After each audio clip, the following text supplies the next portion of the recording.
The Assembly will now hear an address by His Excellency Philippe Joseph Pierre, Prime Minister and Minister for Finance, Economic Development and Youth Economy of St. Lucia.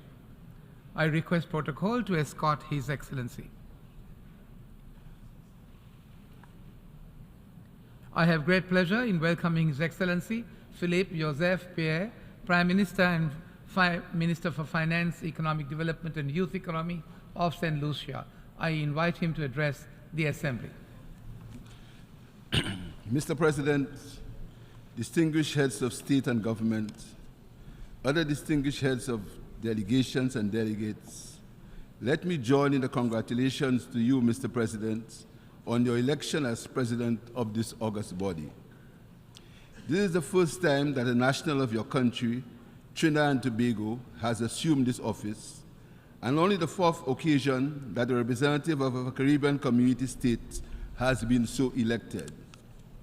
Let me, therefore, not only wish you success as you preside over our deliberations, but also, Mr. President, let me assure you of the fullest levels of respectful cooperation from St. Lucia as we work together to advance the collective interests of our common civilization.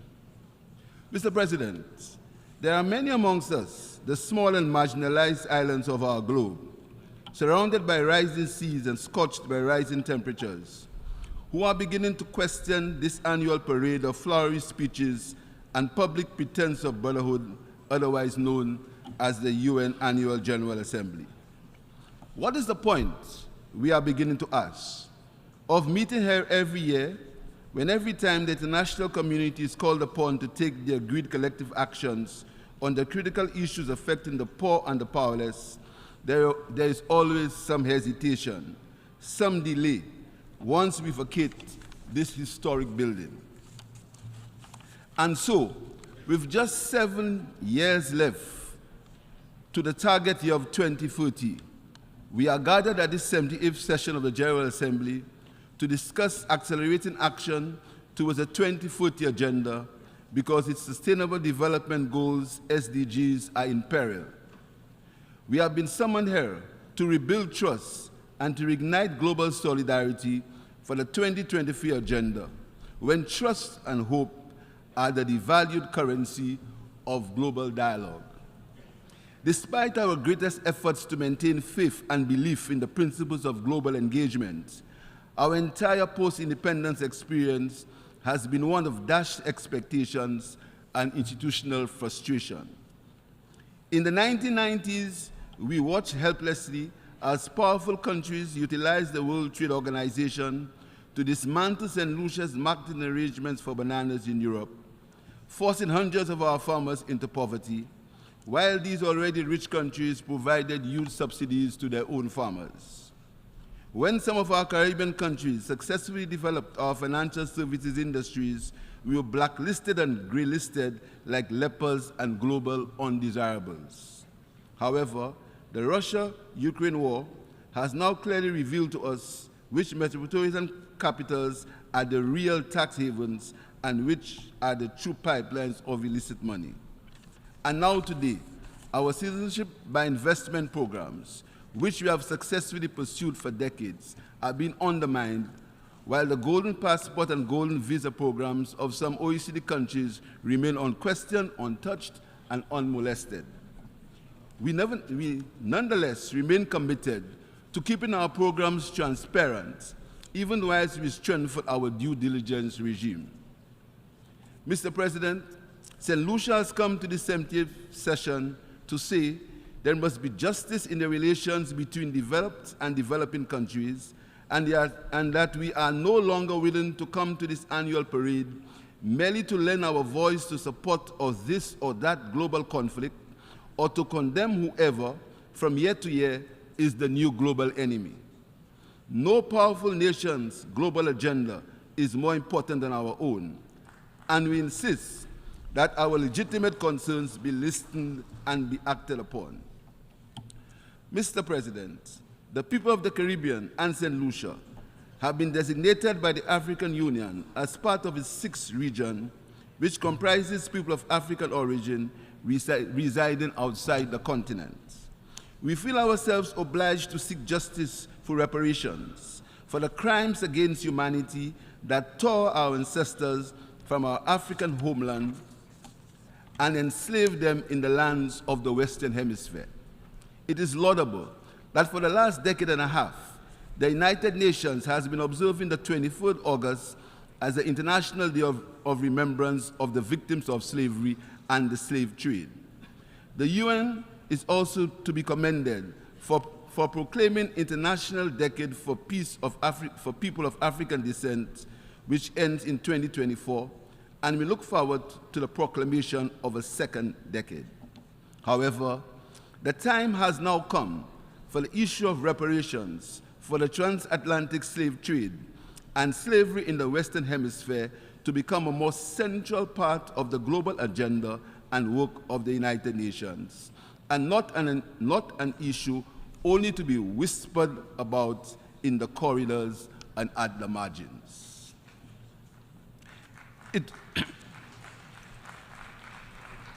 It was the 400 years of the enslavement of Africans and colonialism that has led to the need today for action to achieve the UN's Sustainable Development Goals.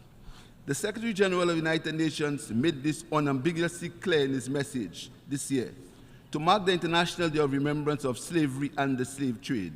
He said, "We can draw a straight line from the centuries of colonial exploitation to the social and economic inequalities today." Reparations for slavery, Mr. President, therefore mean that the countries which benefited and developed from 400 years of free labor from enslaved humans should now pay back for that free labor. We urge that the UN embraces this principle as a central part of its work in the coming years, with set goals, timelines, and programs of action. In the same way, Mr. President, we cannot speak of accelerated action for the Sustainable Development Goals for developing countries when developed countries do not treat the climate challenges facing developing countries with the urgency and importance they deserve. These challenges not only negatively impact our economic growth, but they threaten our very existence. Yet, developed countries behave as though they are blameless and not responsible to repair and compensate for the damage they have inflicted on our planet. Have they not understood that climate change is a danger not only to the existence of small island states, but to the survival of all countries today and not tomorrow? In just about 2 months, we shall be traveling yet again to another conference on climate change, COP28 in Dubai. We will be doing so with the current extreme and extraordinary weather events graphically demonstrating the gravity of the climate crisis. On behalf of the people and government of St. Lucia, I extend sincere sympathies to the people and governments of the Kingdom of Morocco, Libya, and the other countries that have recently suffered the obvious ravages of climate change. The new manifestations of the crisis are signaling to us that the goal of 1.5 degrees Celsius to stay alive is now very much at risk. It is said that the Roman Emperor Nero fiddled while Rome burnt. We cannot continue to be like Nero-like, talking away while the planet is literally burning and sometimes drowning.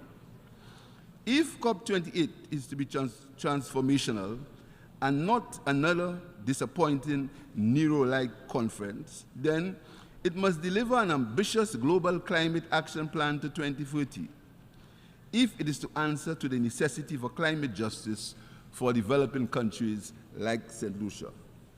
Having said this, Mr. President, I wish to reiterate, however, that what is critically needed is a complete reform of the global financial system to make development financing truly developmental and climate financing truly just. As has been said so many times before, and in so many different fora, and by so many small island developing states, the negotiations and the agreements for developmental assistance for these states must take into account their peculiar vulnerabilities.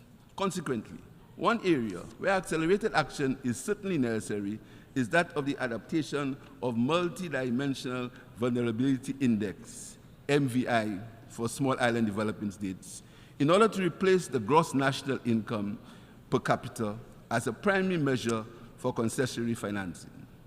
Another measure that should be considered is the Recovery Duration Adjuster, RDA, as proposed by the Caribbean Development Bank, which measures the internal resilience capacity of a country after a shock or natural disaster.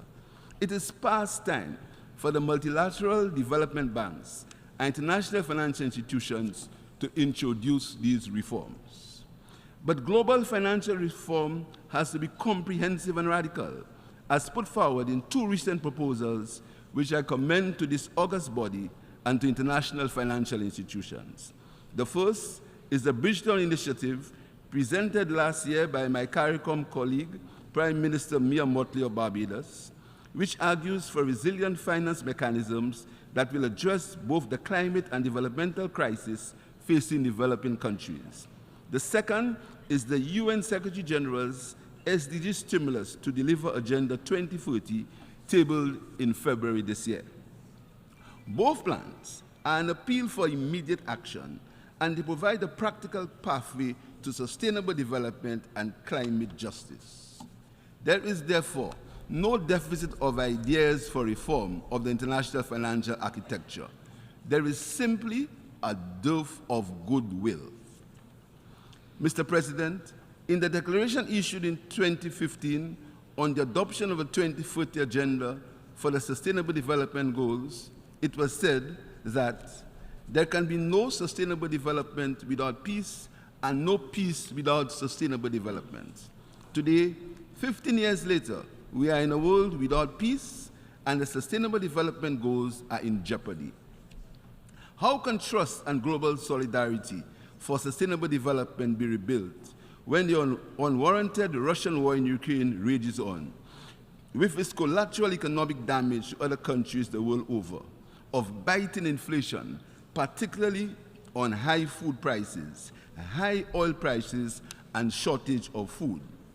If trust and global solidarity for sustainable development are to be rebuilt, the unjust, unilateral, and inhumane economic embargo against the people of Cuba must be immediately withdrawn. The unmerited and cruel sanctions against the government and people of Venezuela should cease. The Palestinian people should have their own state alongside Israel, in accordance with relevant United Nations resolutions. The people of the Republic of China on Taiwan should be allowed the continued enjoyment of their right to self-determination and the exercise of their democratic freedoms without threats to their autonomy and with a place in international fora. There must be an end to the conflicts in Africa and a halt to all forms, whether old or new, of neo-colonial exploitation of the continent's resources, so that the African people can fully benefit from the riches of their lands and from the greater unity among African nations. In our Caribbean region, the member states of the CARICOM community, CARICOM, remain gravely concerned over the deteriorating political, social, humanitarian, and security crisis in Haiti, their sister member states. Haiti needs the urgent and dependable support of the international community. The response to date has been underwhelming. UN efforts of a few months ago to raise $780 million for humanitarian purposes have received low pledges. The need for robust security assistance to counter the murderous armed gangs is clear. Yet the decision to enable this is meandering slowly through the Security Council. The Caribbean community hopes that the establishment of the multinational force will be given full endorsement by the United Nations Security Council as a demonstration of the commitment of the international community to support the restoration of law and order and improve the humanitarian conditions of the people of Haiti. CARICOM welcomes the government of Kenya's willingness to lead such a multinational force. Member states of the Caribbean community will contribute personnel as well. The community will also continue its good efforts through its eminent persons group to assist the Haitian stakeholders find a solution to the political crisis, a critical necessity to pave the way towards an improved future for the people of Haiti. I urge the various Haitian stakeholders to cooperate with CARICOM to find a political compromise for the sake of the Haitian people and in honor of the heroic and fabled ancestors whom they revere so much for daring to break the chains of slavery 200 years ago and bring freedom to the black people of the Caribbean. Mr. President, the immorality of the suffering, the destruction and death that these conflicts are bringing to the world are not the only reasons for our appeals to end them. The immorality is only matched by the absurdity of the expenditure on arms that sustain these wars and inhibit peace. This should be of grave concern to all of us. What is of equal concern to states like St. Lucia is the illicit trade in small arms and light weapons, which ran into billions of dollars in 2022.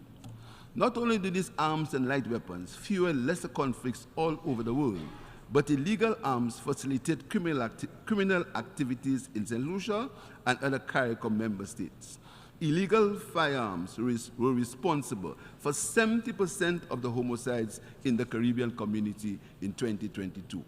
And in St. Lucia, the majority of homicides are firearms related and involve young people both as victims and yet, Mr. President, neither St. Lucia nor its fellow CARICOM member states manufacture small arms, light weapons, and ammunition. Their sources are our continental neighbors to the north and south of the Caribbean. St. Lucia therefore continues to strongly support the international instruments aimed at preventing and curbing the illicit trafficking in small arms and light weapons. Mr. President, I welcome the announcement by the United States administration earlier this year to provide technical assistance to support and to combat illegal weapons smuggling into the Caribbean and in solving gun-related cases. Let us be reminded that SDG 16.4 aims at significantly reducing illicit arms flows. There is, however, hope for global solidarity. In June this year, the Intergovernmental Conference on Marine Biodiversity of Areas Beyond National Jurisdiction adopted the historic Marine Diversity Treaty. For St. Lucia, a small island development state, the protection of the oceans is an imperative since the oceans and their resources do not belong to one country but are the heritage of all mankind.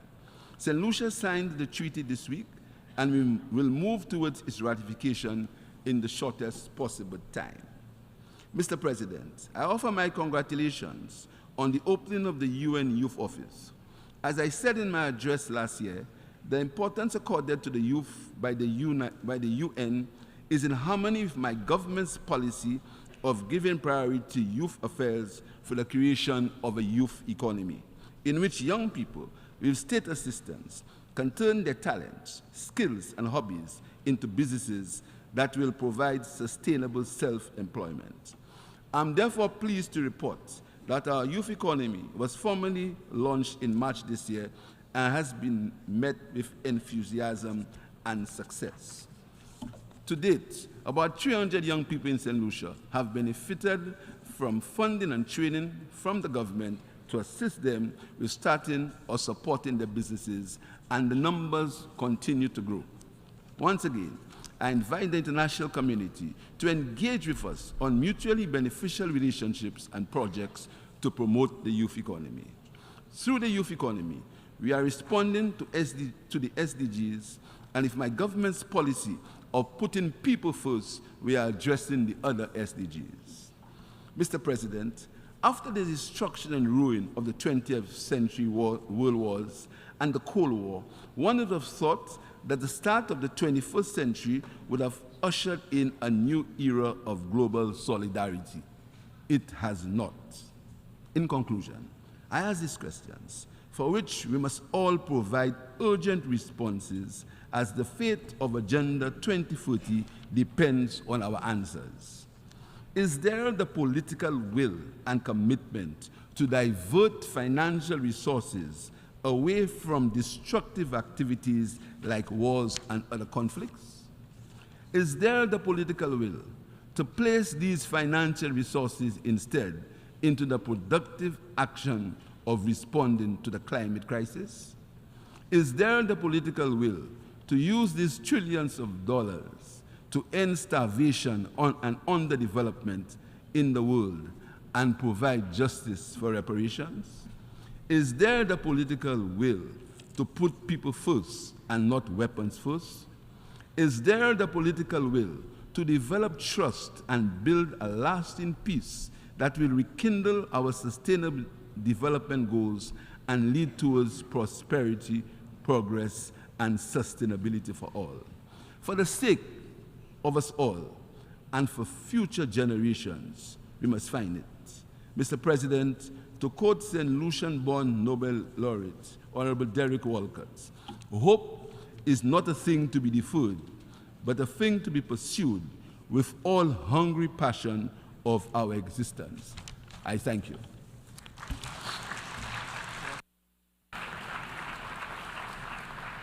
On behalf of the Assembly, I wish to thank the Prime Minister and Minister for Finance, Economic Development and Youth Economy of St. Lucia for the statement just made, and I request protocol to escort His Excellency.